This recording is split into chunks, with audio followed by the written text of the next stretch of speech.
The Obama administration says its healthcare website should now work for the vast majority, there's that word again, of Americans. But there are still plenty of errors being reported, like Peter Ducey found out. So, Peter, you found some time to shop for insurance again between looking for Cyber Monday deals, didn't you? He's live in Washington. What did you find out? A lot more problems at healthcare.gov than at Amazon, Gretchen. All morning long, healthcare.gov has been having some major issues. They appear to be the result of high volume. The administration said this week, as you know, that 50,000 users are supposed to now be able to simultaneously shop at healthcare.gov. And most of my attempts to log in or apply for coverage today have been met with this notice that there are just too many visitors at the website. There is an option to enter your email for a follow-up about better times to come back. I first entered my email at 11:40 this morning, about 2.5 hours ago. I'm still waiting for that note back. Then take a look at this. Just complete gibberish on the first screen that an interested consumer would see after leaving the homepage. This shot I took at my desk just a little bit more than 1 hour ago. And then yesterday, the first day after the administration's self-set deadline to fix healthcare.gov, it was impossible to create accounts because the verification system was unavailable. Now, on a conference call this weekend, the man the White House has put in charge of rescuing this website, Jeffrey Zients, said that things online are better, but they aren't perfect. There likely will be times that even with this increased capacity, that increased capacity will not be sufficient to handle peak demands.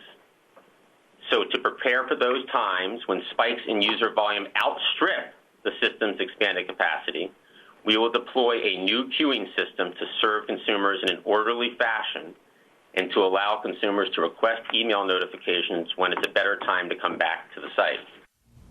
The White House also says they've made more than 400 software fixes at healthcare.gov so far, and that the upgrades will continue just like they do at every major website. Gretchen? Keep trying, Peter. Keep us posted. Thanks very much. And we want to hear from you. Have you tried to sign up since the website rebooted? Go to my Facebook page, facebook.com/Gretchen Carlson. Tell me about your experience, good or bad. We'll read your comments at the end of the show. Well, now let's get into the trenches with the Obamacare army. My next guest was embedded with one group of those so-called navigators that seemed to have high hopes in the very beginning. Eliana Johnson writing, after starting October 1st when the exchanges went live, one navigators organization was aiming to sign up 5,800 people by the end of March 2014. It has a long way to go. We have yet to see an application from start to finish, he says. Eliana Johnson is the media editor for National Review. She joins me now in studio. Good to see you. I think a lot of people will see that stat and they'll be scared again. So no signups, even though the goal was 5,800. What's wrong? It's the same problem that you've been hearing about from most everybody, Gretchen. People can't get through the website. So these groups, you know, the navigator grants went to 105 groups around the country, and those groups in turn hired these navigators. They have stopped waiting for people to come to them. They are doing outreach. They're going and trying to get people to enroll. They haven't been able to get people from start to finish through the process because of the problems through the website. So they don't have walk-in, or they don't have people working on their own. So they're waiting for walk-ins. That's not happening. Phone calls aren't coming in. So they're actually going to the people. But you have some breaking news to tell me about with regard to the navigators curriculum before the October 1st launch. What happened? Well, that's right. So each of these navigators, they took a curriculum. They were supposed to log on in September, and that system crashed for them in September. And so one of the navigators I worked with, he said, you know, that really foreshadowed this debacle that occurred in October. So they weren't able to go on for the first 2 weeks of September, though they were supposed to begin their training. And then the same thing happened where they would get notices that the site was overwhelmed with users. That was just the navigators logging on, and that they should not log on at peak times. So North Carolina is where you were embedded. It's my understanding that some navigators had some success in signing people up the old-fashioned way with paper and pen, but the caveat to that is when they actually want to put those people into the system, they have to go on the website, which doesn't work.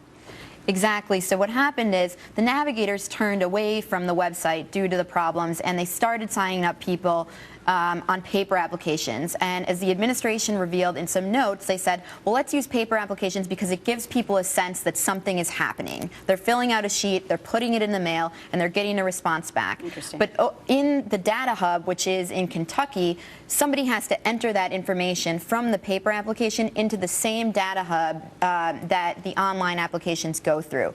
And the administration said, quote, we're all in the same queue in the end. Wow. That's a problem. Well, let me know if of 5,800 you hear back from that navigator and he signs up one person. We'll let you know. He's a great guy, and we're still in touch. All right. Eliana Johnson, thanks very much.